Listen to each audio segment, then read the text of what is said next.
Fala pessoal do Santo Agostinho, estamos aqui para mais uma aula semanal. Temos alguns pontos a traçar e adentrando já na matéria nova, que são as 5 causas e as teorias das citações.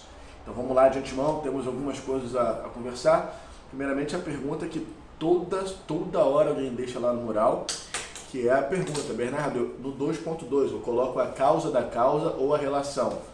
Então assim, primeira coisa, 2.2 você não tem que colocar necessariamente nenhum nem outro. Você tem que responder o tópico. É que normalmente a resposta ao tópico ou é a causa da causa ou é a causa da relação. Qual é o grande mote para você prestar atenção? Você precisa olhar para o seu 2.1 e descobrir o que precisa ser respondido no 2.1. E se você compreender se aquilo é causa da causa ou relação, ótimo. Mas o necessário mesmo é tu responder aquilo.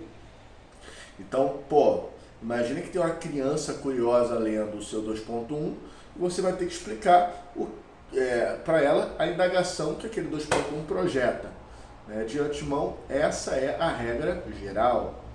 Então, o tópico frasal, termo introdutório, metodologia, apresentação do problema, estrutura de causa e a causa.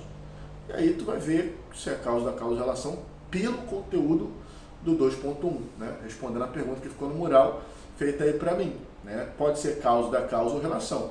Não importa se for causa da causa ou relação, o importante é que você entenda que essa resposta, esse primeiro porquê ao tópico, ele é só a metade do 2.2. Você precisa explicar o 2.2 e é na explicação que vocês se confundem. Então, se eu afirmo, por exemplo, que compactuação da sociedade produz a fome, eu preciso explicar isso por quê, e aí você explica por que produz a fome. E aí, quando você responder esse porquê produz a fome, você tem que explicar, que aí é o segundo porquê, que é o haja vista. Isso porquê, haja vista, o quê?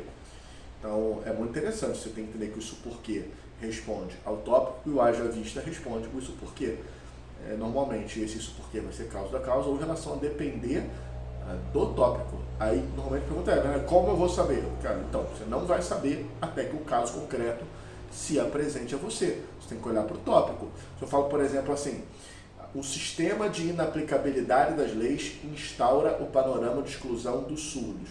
O que eu preciso responder? O que o leitor quer saber?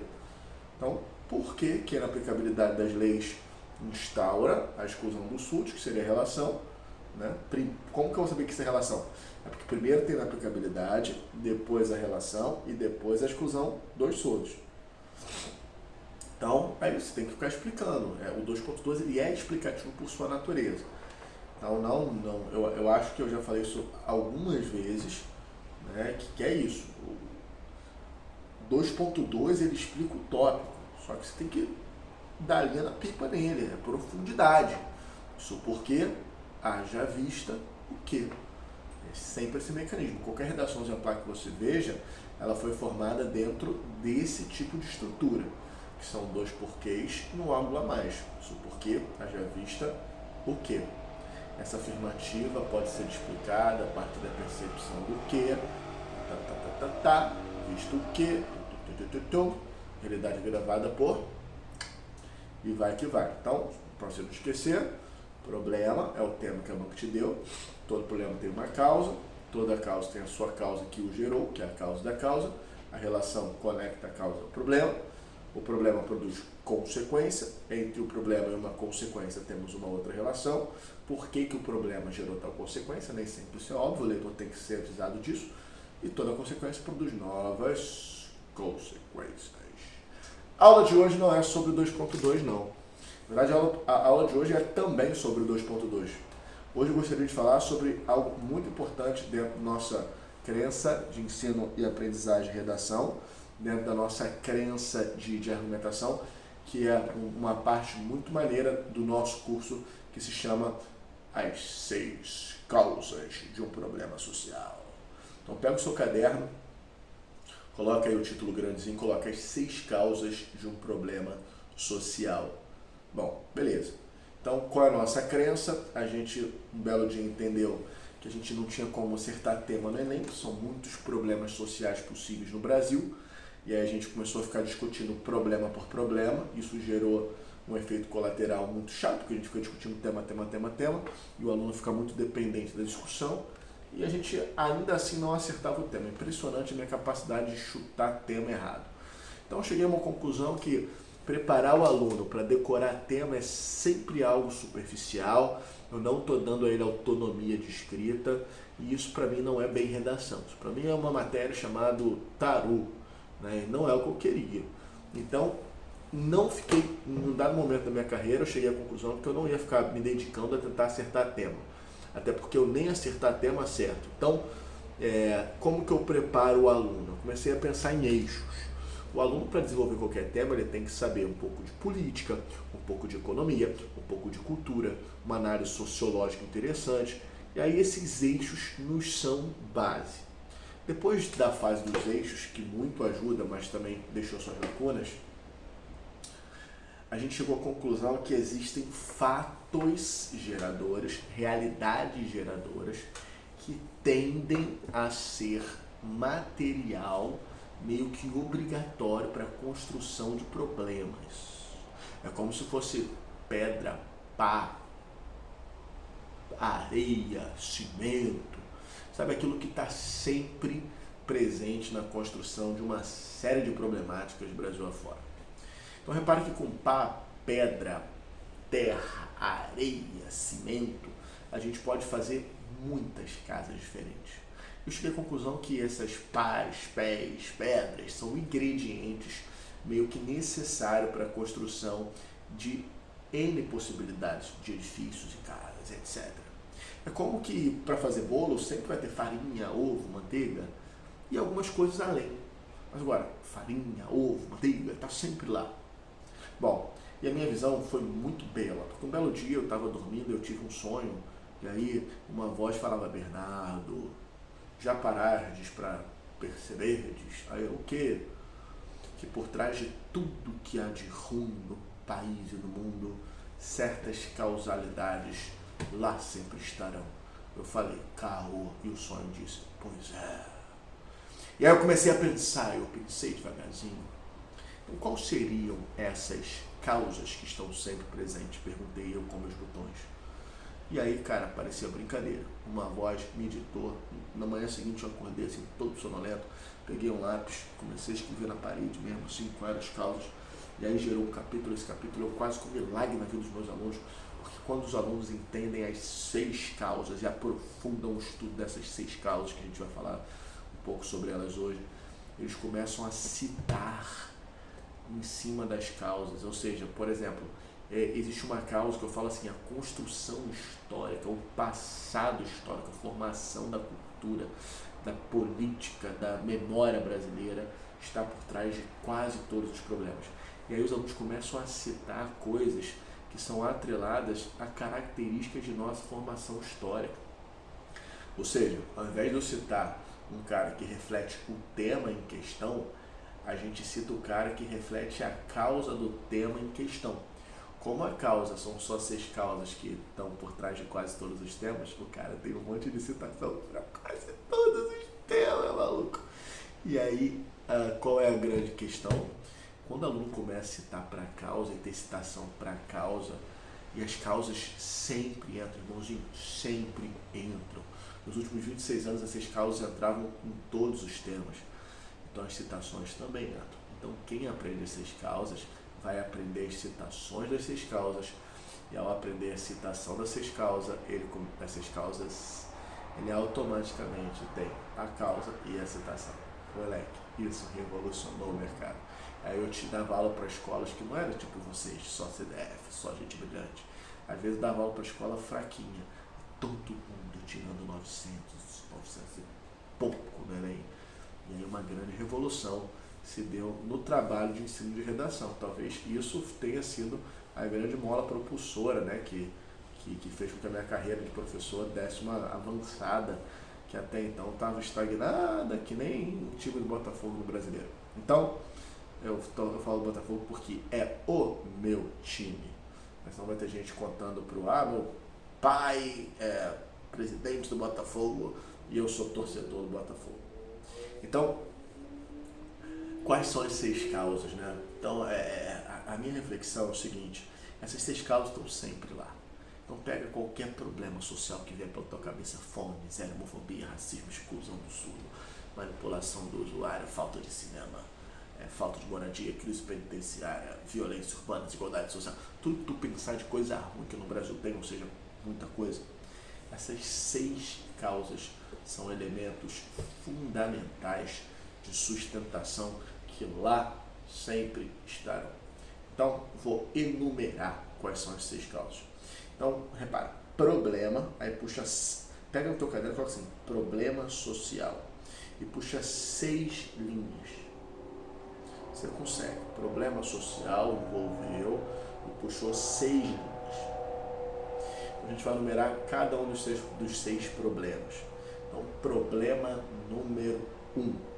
Por trás de toda grave problemática social no Brasil, a gente tem a participação da sociedade, ou a compactuação da sociedade, do corpo social, da população. Pausa a aula e anota aí. A participação da sociedade, a compactuação do corpo social, da população diante desse problema. Está sempre lá. E aí, quando você puxar essa compactuação da sociedade, você vai puxar 3 setinhas embaixo. Que a gente vai falar as 3 maneiras como a população compactua. Mas ainda não vão preencher os primeiros 6 elementos que vêm de problema social. Remember? Problema social, 6 setinhas. Essas 6 setinhas vão ter as suas próprias setinhas.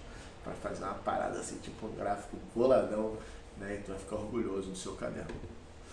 Então, o segundo fato gerador, o segundo ingrediente que está sempre presente nesse bolão chamado problema social é a ineficácia do poder público, com letra maiúscula, poder público. A ineficiência estatal, a inépcia governamental, a inércia das engrenagens políticas são sinônimos.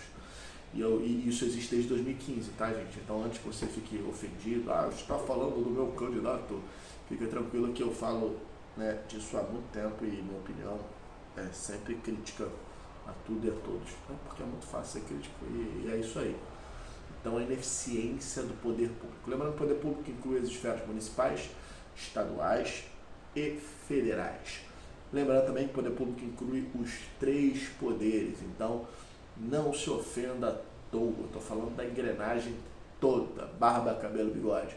São 513 deputados, 81 senadores, governador, um monte de gente. Então, a ineficiência da gestão pública, certo?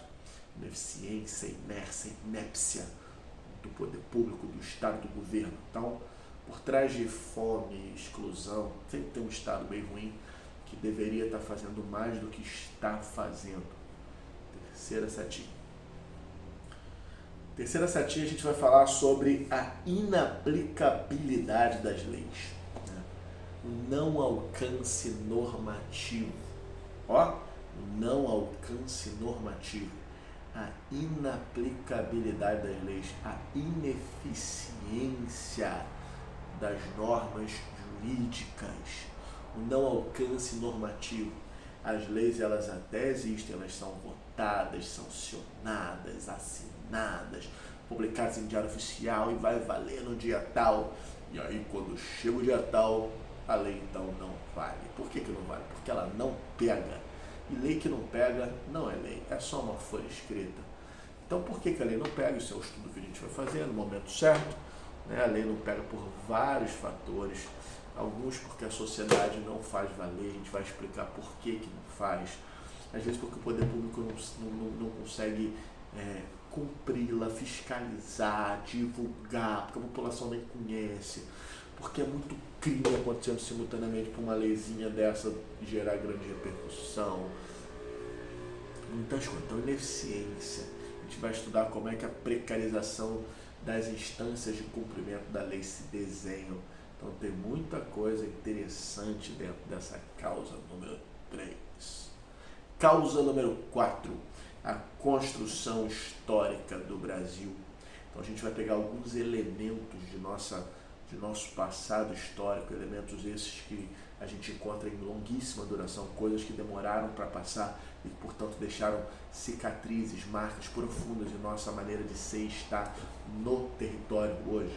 A gente vai falar sobre perseguições às minorias, vamos falar sobre histórico de ditaduras e silenciamento da opinião divergente. Vamos falar das nossas estruturas econômicas, somos um país agrário, exportador, a nossa elite não é tecnológica, a nossa elite ela trabalha com produtos de baixo valor agregado e baixo conhecimento agregado normalmente, então isso é muito interessante. Os poderosos do Brasil não trabalham com ciência, isso vai gerar algumas cicatrizes. Temos muitas coisas interessantes para falar dentro do nosso passado histórico, coisas que sempre fizeram parte, a exploração do trabalho, né? O não acesso à cultura, aos bens culturais, certos elementos que nos são formadores. Então, se a gente hoje é o que é, muito se deve, né, ao passado histórico do Brasil, de intolerância, etc. A nossa construção histórica está por trás de todos os problemas. Temos que entender essa causa. Quinta causa, os sistemas, as imposições, aquilo que a gente tem que jogar, aquilo que é o status quo do globo, do Brasil, do planeta. Então, primeiro, somos uma nação, na verdade quase o mundo inteiro, que gira em torno de um sistema produtivo capitalista industrial e tal. Somos um país que, dentro da divisão internacional do comércio, a gente tem o nosso papel, que não é desenvolver nanotecnologia e inteligência artificial. Somos exportadores de commodities. Então a gente joga com isso. Somos um país que foi uma colônia de exploração, né? Somos um país que sofremos influências de imperialismo devastadores. Então certas coisas são inequívocas.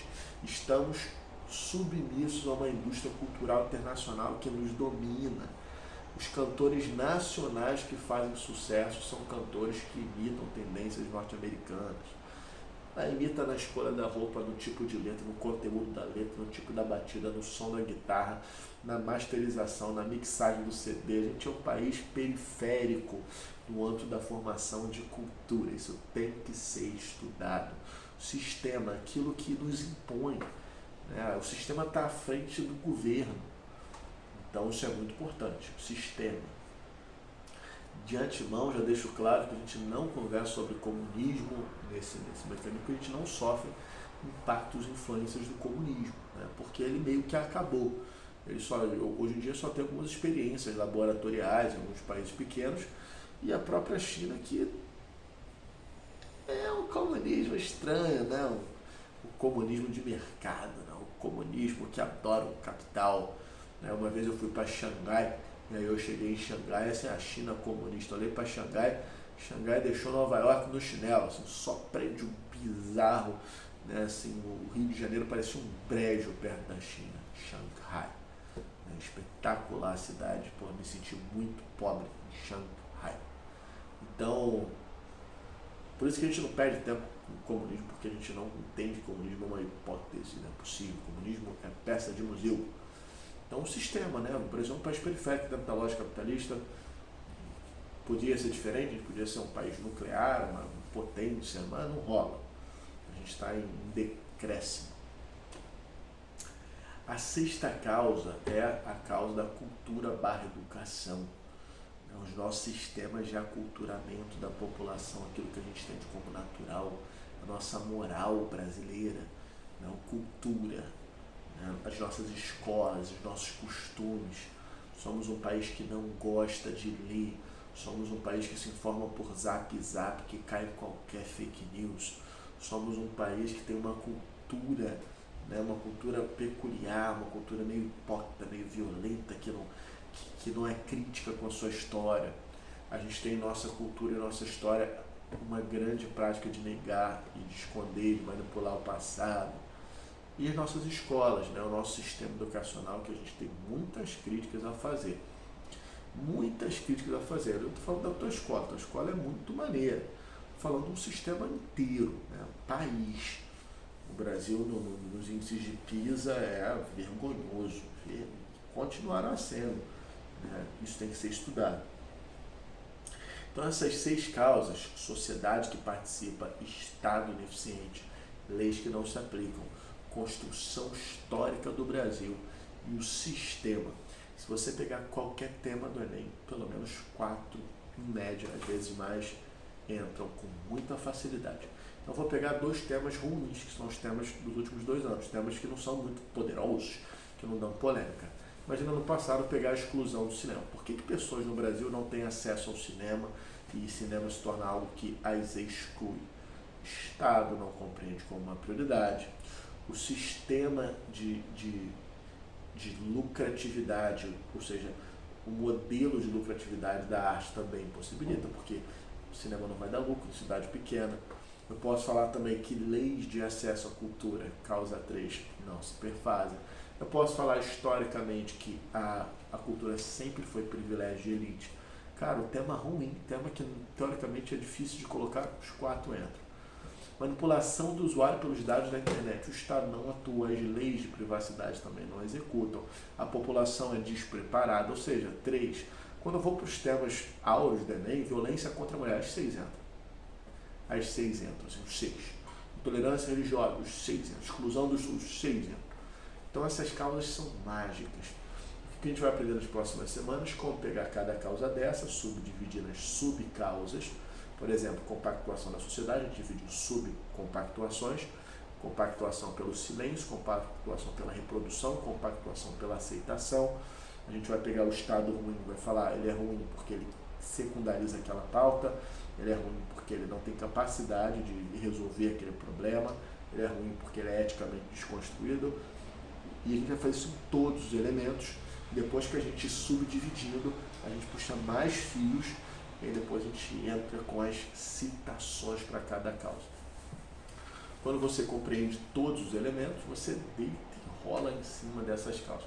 A partir da próxima aula, a gente vai mandar um novo PDF com um grande resumo, né, que nem resumo, um capítulo enorme, sobre as 6 causas. Vale muito a pena você estudar profundamente esse material.